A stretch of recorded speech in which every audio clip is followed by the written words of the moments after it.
So from where I live, I've had calls from Lejo Kuku, I've had calls from Nungwa, I've had calls from some parts of Tema, some parts of Kotobabi, Newtown, and all that.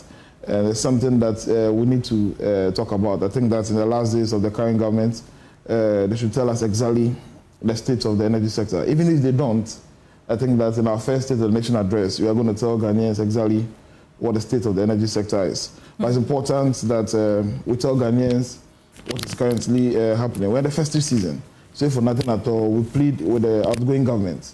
Even though they've lost the elections, they should try and make sure that we have stable electricity so we enjoy the festive season. So, are you still in the festive season? Oh yes, it's been a very sweet Christmas for us in the NDC. I know. Yeah. My brother is Dr. Rashid. Doc, did you also have a very sweet Christmas? It's been restful. For me, it's been restful. Having come from a very tough elections, it's been restful, largely restful. I have not. In fact, the only place I've stepped foot is a friend in the NDC who decided to host a little party, and I passed through for a while, maybe some 20 minutes. But I've had good rest. Okay, so let's take it from where Metal landed. What would be your thoughts to share with us this morning? First is to also thank Ghanaians for keeping faith with us. Thank my constituents. I think that for almost a year, we knocked at their doors, campaigned vigorously, asked them to bless us with their votes. Quite unfortunate that Ghanaians thought otherwise. They gave the NDC an emphatic victory. Our only plea is that Ghanaians should allow us soak in our loss.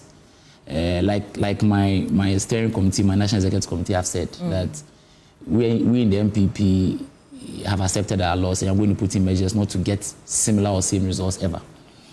Yes, like my brother Semetel said, I do not know about Dumso, but really, if there are lights out during this festive season, one of the things that you would not want to have is to stay home and not have light. Especially when the kids, everybody is practically home. And so if like you said, pockets of areas in the country are experiencing lights out, it's just fair that we know what the issues are. But I doubt it's widespread. Sweetie, you'd even ask where I stay. But he said section. That's what I'm saying. So then it will be a hasty conclusion. Dumso. It's pockets, but today is restful. We are not doing politics. You know, we've not actually had constant or consistent, uninterrupted power supply. The last part of this year, going back, I think, 4, 5, or even 6 months, right? Or you've never experienced any of those? I'll not be a fair judge because I was out of... In fact, truth is why it was pretty stable. In my constituency, I could, on top of my mind, I could say that we had pretty stable light. Okay. So, and for the past almost 8 months, 9 months, I've been more in the constituency than Accra. I've been in and out, but I'll come a day and then be there 5, 6 days. So I will not be able to say what the situation is in Accra. But I'm saying that even if that's a reality, then that has to be solved. Okay. Devoid of the politicking. I think that staying home with Dumso is not a pleasant thing. If in my area there was no light during this my restful period, I'm surely going to... Really no, I would have run back to the village because it's peaceful there. Gentlemen, let's get to the actual news now.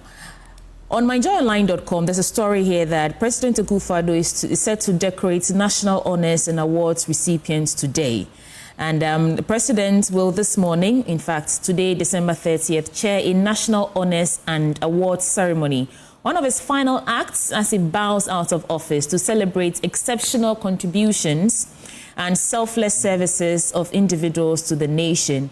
And we're all looking forward to that later on in the day. And there's also a story here, an MPs-elect with quashed results, ineligible for swearing in, and that's according to Alban Bagbin. I know we all know the story of the recollation saga, which we'll delve into later on the show. But Alban is saying that those MPs-elect in those 4 constituencies that haven't yet, have been concluded yet, do not qualify to be sworn into Parliament. What do you make of it, Metal?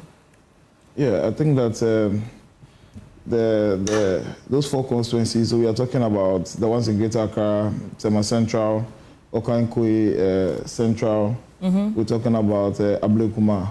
Tema Central, Ablekuma North, Ishima South, and Okankwe Central. Yeah. So the first declarations, the NDC parliamentary candidates in those constituencies were declared winners. So if the recollated results were quashed, that means that the first declaration still holds. So I think that, from my understanding, what the Speaker of Parliament is saying is that the declarations done after the recollations are not going to hold.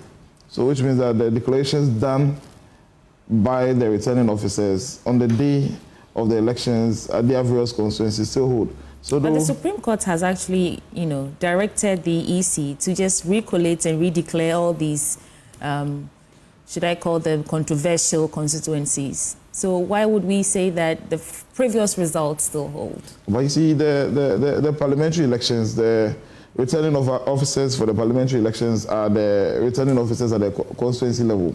And that's where the declarations were done. And there were some kangaroo sort of recollations that were done by the... kangaroo recollation? Yeah, kangaroo recollations that were done by the Electoral Commission.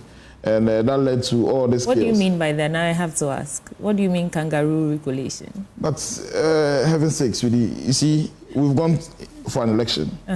We've done collation at the constituency level. And Rashid was a parliamentary candidate in this election.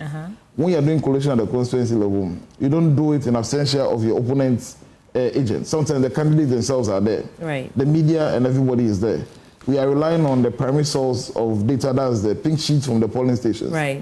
Your agents at the collation centers at the constituency level vetted all these documents, and then we came to a conclusion. When you listen to some of the arguments, for example, like Tema Central, the EC tells you that the returning officer declared under duress. Yes.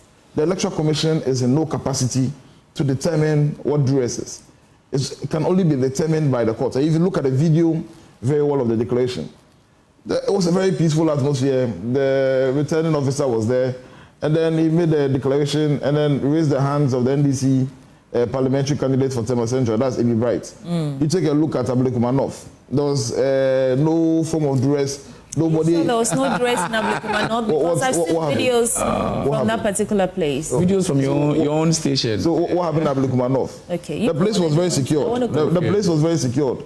Nobody directed a gun or a knife or threaten the returning officers to do any form of declaration. So if you come and you say you declared under duress, the Electoral Commission, our problem is the Electoral Commission does not have the capacity to determine whether duress. So you have done the declaration. If there's an issue, go to court. And we are basing our argument on the principles of the Electoral Commission. In 2020, there was a similar issue. You see what you just said? Yeah. Basing your argument on the principles. I'll come to you in a bit, though. Yeah. And the standard set by the Electoral Commission. Exactly. So now that the Supreme Court has stepped in, nullified what the High Court already did, and said that, for peace to prevail, for clarity, just redo all these controversial constituencies again. Why would you still stand by? Anything could happen. It could turn out that the NDC parliamentary candidates who were declared winners in those previous, the very first declaration done, could not win. I mean, I'm saying that should we not leave room for whatever comes after the recollation as directed by the Supreme Court before we make any... We have done our collation. We have our pink sheets. And we know, we are very confident. Even if the recollation are done in those 4 constituencies 20 times, our parliamentary candidates are going to win. Okay, hold But we feel that it's just a kangaroo sort of thing, a saving face agenda by the NPP for their grassroots to have confidence in them. Okay, Dr. Tiafol is smiling so much. I want to get into his thoughts. It is the approach which my brother is tackling the issue. First and foremost, it's in two folds. Let's look at what the Supreme Court decision is. They will dovetail into what the realities are. The Supreme Court didn't look at substance. It was just procedural that, okay, you file an order of mandamus in the High Court, the MPP, this candidate. Now, it was an ex-party one. The NDC was not heard. Or the NDC claimed that the High Court judge, they wanted to enter appearance and what. But they were not heard. They were not heard. So, principles of natural justice, 2 basic principles, or the author party, here the other side. And then you cannot be a judge in your matter. Once you do these 2, naturally, your judgment or the process of decision making is void. So what the NDC did was that they went to the Supreme Court and said, please, there was an ex-party or ex-party motion at the High Court. We are interested parties. We were not heard. So please, give us an opportunity to be heard. And that the High Court judge that sat to hear the matter, to us was biased. Two critical issues. So once the NDC filed that motion, Supreme Court, that judicial review the decision of the High Court judge, that what he did violates the principles of natural justice. So give us the opportunity to be heard. What did the Supreme Court say? Supreme Court said, okay, the NDC, go back to the High Court. Go and reply the order of mandamus filed by the MPP. Let a new High Court judge sit, because you are claiming that the old one is biased. We don't want you to come back and say this one is also biased. So new High Court sit, hear the order of mandamus, and if the High Court judge thinks that there should be coalition, it's done. Okay. How is this kangaroo? How is this choice of words? That's what happened. Okay, let's come back. I would not have brought in the duress argument. We saw videos of people banging their hands and threatening that court declare, or if you don't declare as winners, what we will do to you. You not live here. We saw and to use an that officer. Qualifies as Yeah, of course, more than duress. Just so that metal gets that. And this is not something I put out. This is on your portals and all that. Let's come back. Now you have a returning officer declare results. 110 out of 140. 30 polling stations. Where somebody was winning with less than 100 votes, 200 votes, and there are 30 polling stations outstanding. You cannot tell me that that's fair results declared. What happened to the 30 polling stations outstanding? That you could visibly see some judge by instructing him declare. Meanwhile, there were outstanding 30. I've seen media houses, yourself, I've seen your sister stations, in fact, say that after their coalition, the venerable MP, Peter, Patrick Boama, sorry, had won. Oh. Clearly, this is not. Hold on. No. Of course, several. I could say them. Okay. You carried what he himself was saying. Great, but no. Let me come in. Let me go to City. City has done. I don't want to mention them. City has done. In fact, Benanavle, their reporter, they have done their own collection of 140 out of 140. I'm a former parliamentary candidate. At no point did the sitting minority leader win election with less than a polling station. We would all wait for all 140. I have 172. All 172 to come in. We all sit with our computers, do our calculations. Can you believe that even if one person raises an objection about a number, we have to go all over again? This is the process. Okay. So how then do you say that a return officer is declaring results with 130 out of 140? Fact is, I guess the way for you have to conclude. So I'll conclude. Fact is that what I would suggest is that if you think you've won, if I think I've won, it's just clear. Bring your laptop. Bring my laptop. You need to sit down. Police station A 2. Everybody 2. Let us do it again. If you win, have a copy of your picture. Great. If you win, you go and jubilate. If you lose, you go back home. But to call the court kangaroo. Let's make progress. Let's wait and see what happens. This is just tomorrow. Dr. Rashid, at every point in time, constituents must be represented in Parliament. At every point in time, these electoral processes must come to an end. Yes, of course. We can, if that is the situation, okay, in every parliamentary elections, at any point in time, even if you win, I'll just come and say that I don't agree with the figure, so we need to do recollation. Then after I call for recollation, that's not the process. You can also call for recollation. No. It keeps going on, bro. So okay, let me do this. Let's move on from this quickly. Because it'll get hotter than. No, let's understand the process. We do understand. No, it looks like metal is. You understand what the Supreme Court has done, right? No, I'm just saying that. Qualified what the High Court's based on the standards of the Electoral Commission. You remember in 2020 what happened in Techiman South? We wrote to the Electoral Commission and we asked them for recollation. And they said, do we have an issue? The parliamentary candidate has been declared in Techiman South, still holds, we should go to court. And then, so the person who has been declared initially must go to Parliament once the court process goes on. No. You know, I just want to conclude and say that by overturning the High Court's mandamus, the Supreme Court has actually reinforced the principle that judicial remedies must respect the constitutional autonomy and procedural safeguards of public institutions like the EC. So let's see how it all plays out, right? I agree. Now, so there's a story here that I think is very interesting. I like that I have two representatives from the two major parties here with me, NPP versus NDC. It says Akufo-Addo and Bawumia government claims better performance on key macro indicators. Let me get a bit of the story and I'll come to you. The outgoing Akufo-Addo Bawumia administration has reiterated its claim of performing better relative to the administration it inherited when it comes to the economy, as borne out by data from the Bank of Ghana and the Ministry of Finance on several key indicators. And I want to skip to the part where good. So in 2016, as John Mahama exited office following his electoral defeat, Ghana's economy recorded a GDP growth of a rate of 3.9%. In contrast, despite the global economic fallouts from COVID-19, Ghana's GDP growth rate currently stands at 7.2%. And they say this showcases the resilience of the economy and the Akufo-Addo government. And this is an argument we can all make, right? Whether or not these figures are a true reflection of how Ghanaians actually lived under both administrations. I'll start with you, Metal. Sweetie, I think that this current NPP, Nana-Addo Bawumia administration, they are still not learning. Members of their own party, senior members of their party, parliamentary candidates of their party, accept that they mismanage the economy of Ghana. Now, when you're talking about they manage the economy better, we know the economic indicators that they measured NDC with in 2016. We'll first of all look at something that is called the exchange rate. Right. As of 2016, we bequeathed to the NPP government an exchange rate of 4.2 Ghana cedis to a dollar. Today is almost 17 Ghana cedis to a dollar. As of 2016... So that's one indicator, right? You look at inflation. If you want to do it side by side. When you look at inflation, that's one indicator. So in the story, I was hoping that they were going to do the comparison. So they mentioned exchange rates. They tell us our figure in 2016 and tell us that this is their figure today, so they manage the economy better. I was expecting that they would tell us that inflation, the figure that we left for them, we bequeathed for them in 2016, this is what we left for them. And then today, they went as high as 56%, and now they are about 23%. Now talking about GDP, at the time that we live, they should take out the components of oil.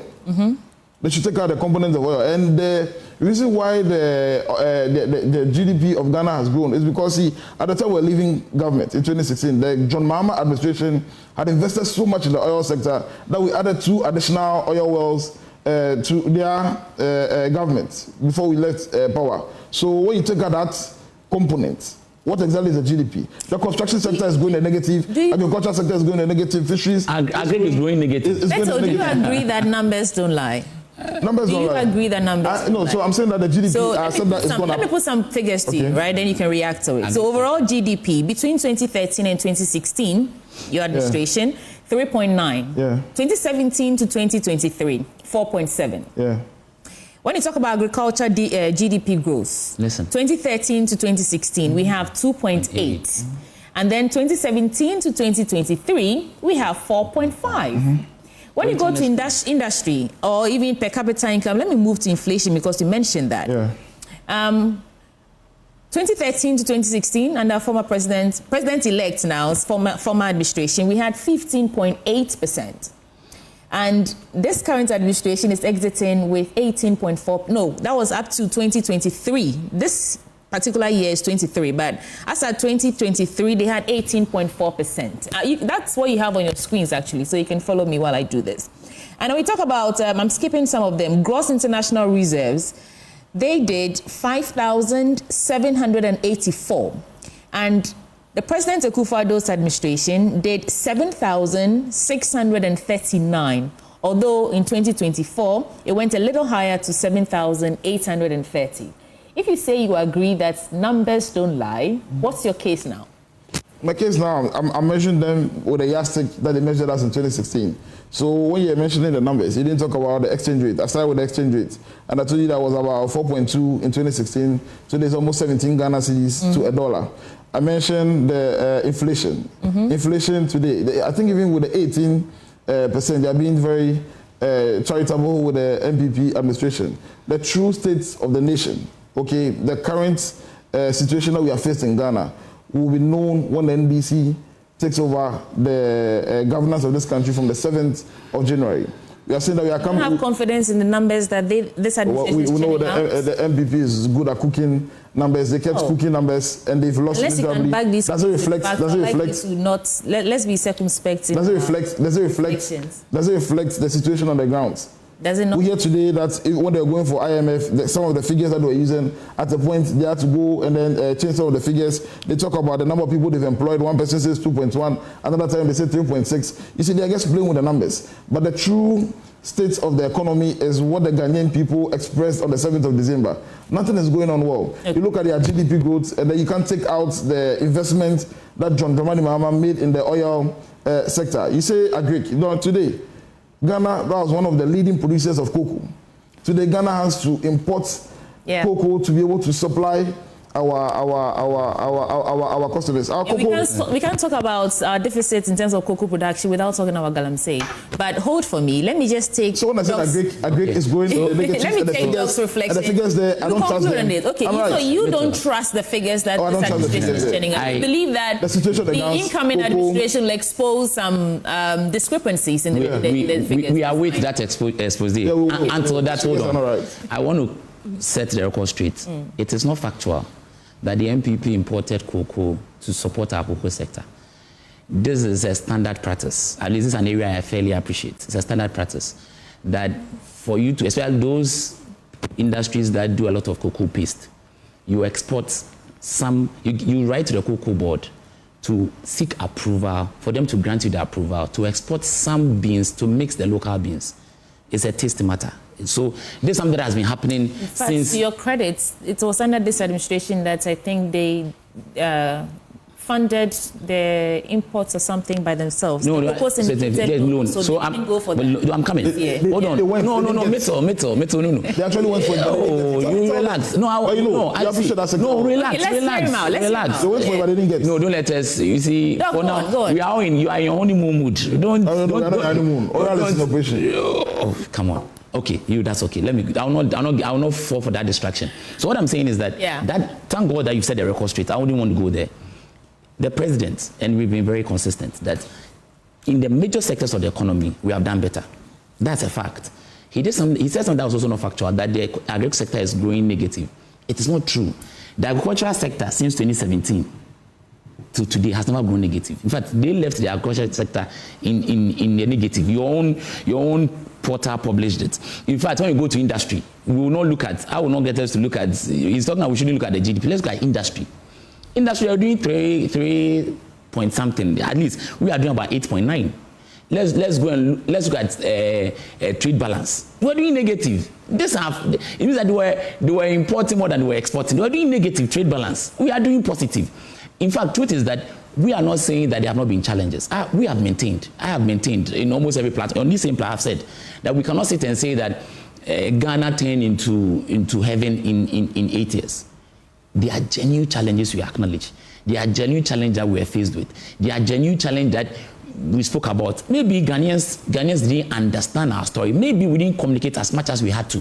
But the fact is that when you pick up major sectors of the economy, like you stated, industry, agriculture, trade balance, GDP, the NDC cannot say that they performed better. That's a fact. And I thank God that it's not me reading from my phone, but it is you and My Joy Online publishing what they know to be the fact. No, My Joy Online is not their own steps. They are publishing from your government. Data your government has put out. But you see, unless we'll put out the right data. While we do this, my attention has been drawn that I said something. I think it was a slip of tongue. Let me correct this right now. I don't intend to say that the Supreme Court ordered for a recollation. I'm saying that they nullified the High Court's ruling. So I've seen some comments on Facebook. Although you guys are being very harsh, thank you for drawing my attention, and that's what I meant to say. Oh, well, I think largely we all, even us in the studio, got what you're saying. So please, Facebook. Yeah, please. The NDC Facebook. I mean, relax for. All right. But that's a slip. We all get it wrong at times, but it's normal. I'm saying that unless you tell me that My Joy will just put up any information, if I sit here and put up an information that is inaccurate, I'm not sure that My Joy Online will just pick up the information and throw it out there because it's just a statement coming from an MPP former parliamentary candidate. I think that fairly, let's give some credit to My Joy, or Joy FM or Multimedia. Fairly, they would validate some statements, especially so when I seek to speak on authority. So if they've allowed this on their portal, it seeks to say or seeks to suggest that those sections, those issues that they have published, there's some validation is them. If you have contrary opinion, put it out. You are saying that not until the president-elect becomes a president and he issues out the real state of the nation address, these data are wrong. Okay. You don't have any. Doc, let me wrap up. You do not have about 30 seconds, so we move on to other. You do not have other websites. Industries like Dark and Lovely, industries that closed down. Yeah. And then left. They closed down and left Ghana. But I think your propaganda element. That were in existence. They stayed in Ghana. Some of them have been in Ghana for about 30 years, 20 years, and all that. That left this country. Some of the industries that they even said they were going one district, one factory, that have not been able to materialize them as of now. How does the industrial sector grow? We're importing. When Burkina Faso, there was an issue with their overthrow, and then they banned the onion farmers and those people, cars from coming to Ghana. We have serious issues in Ghana. The Minister of Agri went to Parliament saying that there's a possibility that we are going to have famine in Ghana, so they need additional funds so that they can be able to support the agricultural sector. How do you come and give me a figure? The government give me a figure that the agri sector is growing, from cocoa to onions to tomatoes, everything. Yeah, important. In 2016, it wasn't saying. 30 seconds and it's up. And in 2016, it wasn't saying. So I'm saying on graphics online, the numbers. You know that this argument we are having, it can go on. But hold on. In fact, the arguments that every Ghanaian is making, whether the figures that are being churned out actually a reflection, and every sector they have their own issues. Challenges. Their whole I wouldn't want to go into the figures. Just a minute. He did state another untruth that Dark and Lovely and all they are leaving the country. You see, business. Let me use multimedia. Multimedia could have a focus that good. You used to have this program when I was in the secondary school. It was something I never missed. Old school reunion. I don't know if you remember old school reunion. Those that hold on. I'm coming. But they've left. Oh, please hold on. Every business is or are able to look at a focus in a market at a particular time T and decide that at this time of my business, I would want to either put a halt to my business operations or not. Let me give you an example. For Twitter got into Ghana, and less than a year, they were changing management, and Twitter decided that I'll fold up Twitter Africa and Twitter West Africa in Ghana. You have to get to your point. No, what I'm saying is that business people, industry players would move out or move in, not because the industry is not growing. I gave the Twitter example. It was just an owner of Twitter deciding that as part of my operations. Did you actually get to the fact of why these businesses were leaving the country? No, but I could give you an example. Do you know? I do. I do. Is Glovo one of them? Yeah. Glovo did. Did you get to read about why they left? I think fairly I did. Dark and Lovely and the rest. No. What were the issues? Okay. Wait, what were the issues? So we cannot say that they did not leave because of the challenges of industry. No, but we cannot. The points you're both making. Let me tell you why they left. Okay. If the environment you come and do your was thing favorable. Not the thing, it's the truth. Right. Okay. And they were flourishing. So let me ask a question. Ideally, let me ask a question. They would stay. Why did Twitter leave? Okay. No, why did Twitter leave? I'm asking you the questions here. I think to be fair, gentlemen, we spent too much time on this. I think to be fair, Doug preceded the statement by saying that he wants to correct an untruth. He landed and he has not stated a contrary fact. So you need to withdraw that. What I'm saying is that you are saying, Metal, you are saying that they left because of the hardship, the economic woes we're facing in the country. ShopRite, one of them. I remember ShopRite. All of them. And you are saying that they left because of their own reasons. In some cases. Let's leave it for them and our audience to judge. So now Graphic Online has some stories here. It says in Qatar, unidentified men demolish MCE's private building. And I want to get into that story right now so we can get the details of it. And this is graphic.com. It says, following unresolved issues surrounding the management of the Qatar reclaimed land amidst an accusation that the municipal chief executive for the area took the land meant for a stadium to build a private residence on it. Some unidentified men on Sunday morning stormed the area to demolish the MCE's building. And apart from the private story building of the Qatar municipal MCE, Emmanuel Gamaga, which has partly been demolished, they also demolished a fence wall of one Rocky Amugi in the area. And this is a sad story. Gentlemen, let me do one more story from gov't.com, and then I'll come to you to reflect on these for me. There's also a story here about thieves electrocuted while attempting to steal street lights. Oh. This issue about street lights getting stolen. Right, so the story reads, 2 suspected thieves were electrocuted while allegedly attempting to steal solar street lights in the Ogogbiri community of Sangbama local government area. Oh, this is not in Ghana, this is in Nigeria. Okay, so the bodies of 2 individuals were found on the morning of Saturday near the new site of the state-owned Niger Delta University. Let me find one local story on gov't.com, and I'll come to you, gentlemen. Just hold for me. I think I've left the site. But let's talk about it. Let's talk about the demolition of that MCA's building in Keta while I get to other stories. What do you make of it, Doc? Quite unfortunate. First is whether or not the action is legal or is right. I believe that if indeed is the case that the MCE for the area has encroached, has used some land demarcated for other purpose for his personal good. Yeah, in this case, a stadium. I think that that's not appropriate. However, I also think that the rightful way to deal with it is not to go and demolish a property. Assuming without admitting that after demolishing the property, you go through the process of righting the wrong, and then you realize that your action was inappropriate. What happens to his property? So, and this is something that I'm not sure if it happens to me or anybody will be excited about.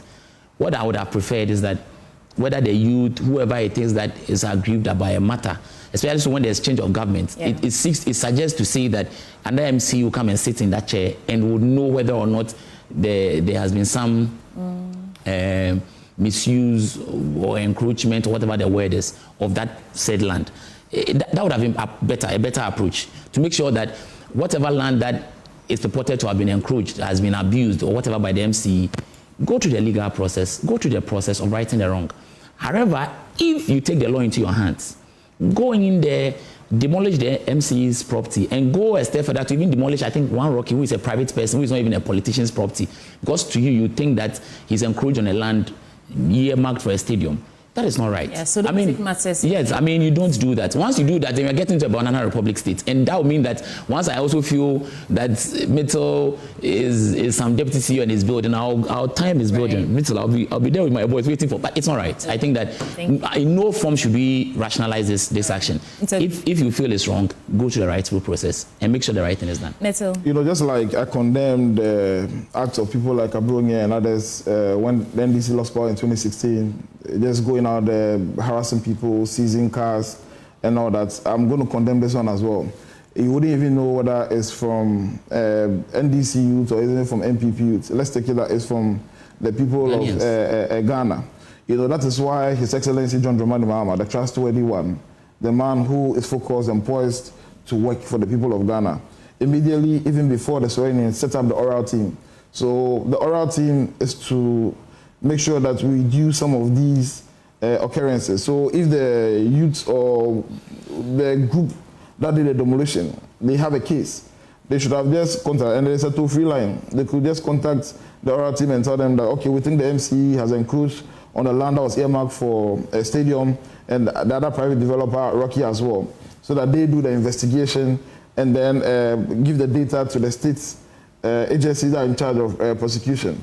Nobody listening to me this morning, whether MPP. You know, some of the MPP people, some people might think that these are NDC people who have embarked on the demolition. Some of the MPP youths also feel that some of these acts by their leaders also caused their defeat, so they are also angry. Whether MPP, NDC, or whoever it is, we are saying that it's wrong, and we should desist from engaging in acts like that. There are processes that people follow that can legally acquire some of these properties, okay, and then they buy them for reasonable prices. But some of them too, you see the price they buy them, a land can cost about 200,000 Ghana cedis, and they buy them like 5,000 Ghana cedis and all that. So if you have any information, whoever you're listening to, the oral team has been set up by the president-elect and is really poised to make sure that we recover most of these stolen state lands and these corrupt monies.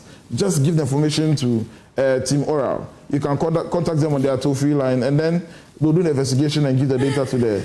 Let's do one last story before we... Why the laughter? It looks like Oral will solve every problem in this country. I didn't say anything. No, it looks like it. So let's go. We are with Oral. Sports now. So, I mean, Ghana Black Galaxies failed to qualify for CAN following loss to Nigeria. Is it CHAN? CHAN, yeah, that's the African Nations Championship. So, are we going to ever qualify for anything? I want to read the story before I come to you, gentlemen. So the Black Galaxies of Ghana have been eliminated from the 2024 African Nations Championship, CHAN, after a disappointing 3-1 loss to Nigeria in the second leg of their qualifier at gov't Akufo-Addo International Stadium in Uyo on Saturday. And following a goalless draw in the first leg in Accra, Ghana needed a decisive result to book their ticket to the tournament. And looks like we didn't get that. However, Nigeria came out with intent and took control early in the game. And, well, they made it. Gentlemen, how do you feel about the state of should I call them once in a lifetime ago champions, Ghana Black Stars, Ghana Black Galaxies, we were forced to contend with. And now it looks like we can't even qualify for any of the national tournaments. That's sad, isn't it? Metal. Yeah, I think that your question was right, but you left something. Ever since Akufo-Addo came out. Don't make this politics. I'm really qualified. No. When I said it was a lifetime ago. If you are looking at the holistic overview of our sports sector, not even the football, from athletics. But I think we've gone 2 decades without winning any tournament. So you can't blame the Akufo-Addo administration. Your question was qualified. Well, you didn't say win. But I'm saying that under this kind of administration, okay, almost everything sport has gone down. Not only football, almost everything sport has gone down. Olympics, we don't qualify. Boxing has gone down. Football has gone down the drain. But I think that, the only thing that brings us together in this country is sport, especially football. There are some other disciplines that we've done well in those disciplines over the period that we as a country have not really invested in those sectors. The next NDC administration that is coming, I think that we should focus more there, because we can also create a lot of employment and even get a lot of money coming into this country from those sectors. But then in the whole, our football, even from if you look at the coast football, and I wonder why our days in secondary school, this inter-schools football competition, it was very competitive. And from there, you can get talented players over there. Even those times that we didn't have a lot of astroturfs in the system. But then Ghana was doing well in sports. Under their regime, I'll credit them with the fact that they built a lot of astroturfs.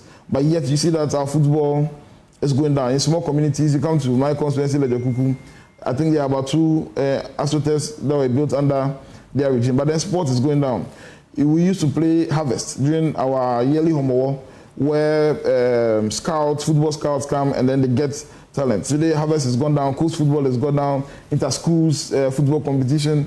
So we're not getting the talent. And it's become like if you don't have a godfather, you don't have a godfather in the football fraternity, then you don't get to play any of the national teams. We need to stop the bias. However, and pick the we cannot blame the failures of our sports industry, particularly football, on one administration. We're talking about a particular, you said qualification. And I was telling you that ever since... qualification now. Now it's qualifying, playing to win. What happened to us and actually coming back with a for Brazil. You know what we qualify for Brazil, we were not able to qualify from the group stages. And the issues that have been with that. The ultimate responsibility is to the leadership. No. All right, hold it there for me. 2022. So holistically... Hold on. So just do 2022. There was a World Cup tournament. Did Ghana play? I don't follow football, so you don't follow football. You see, when we're in there, I was telling you that my only source of excitement now or entertainment is football. Liverpool. Fact is, you see, the football people are seemingly running our game down. Once we allot that blame to politicians, they get away with it. And that is what we are doing to ourselves. What do you think it is? Management or talent? Like you said, most of them, it's become personality management. praise singing. So we've heard some people who have left the Black Star complaining that because I was not singing the praise of this manager, I was not close to this GFA boss, GFA that, they stopped calling me to the Black Stars. We've seen Black Star players not having the zeal and the ability to die for their country. In fact, we've seen some Black Star players, even when injured, would still opt to come and play for the Black Star. It doesn't happen like that. We've seen Black Star players complain. I heard Sule Mutari say that some players got injured playing for the Black Star, and the GFA didn't even decide. They didn't even go to visit the player. So from time to time, once the player does not feel unfit, the slightest, he will not come. Because he's scared that when I get injured, my main club will not give me what it is that I expected. I don't get playing time. These are purely management issues. What we need to do is not to allot the blame to politicians. Once you do that, those that manage our football will get away with it. Let's come back. Again, he said, Olympics, what? We had all African games. And for the very first time in the history of this country, Ghana won the most medals. So I'm just saying. From that, no, let's all African games. You are now going to another realm. No, his argument. Contest. His argument is that we are in every aspect of sports. Because on Nana Akufo-Addo, we are not doing well. And I'm saying that. Because of no, he said, that's a good counter-argument. Yes, under his leadership. That's what I'm saying. And under his leadership, we are having the worst. I'm saying that that's not factual. For the very first time in the history of this country, we had the most medals in an African Games competition. In fact, in fact, for his time, we had even a medal in the Youth Olympics. So these are things that I don't want us to focus on the politicking. Fact is that the managers, in fact, it breaks my heart. Being somebody who is a football person, I've played a little football, I'm a football person, I watch football. Black Stars' performance breaks my heart. I hope and pray that the managers of football would realize that it is not how much they make for themselves, but it is how much or how Ghanaians love their football. In fact, Ghanaians love football. So please, football people, we beg you. Look at me and I beg.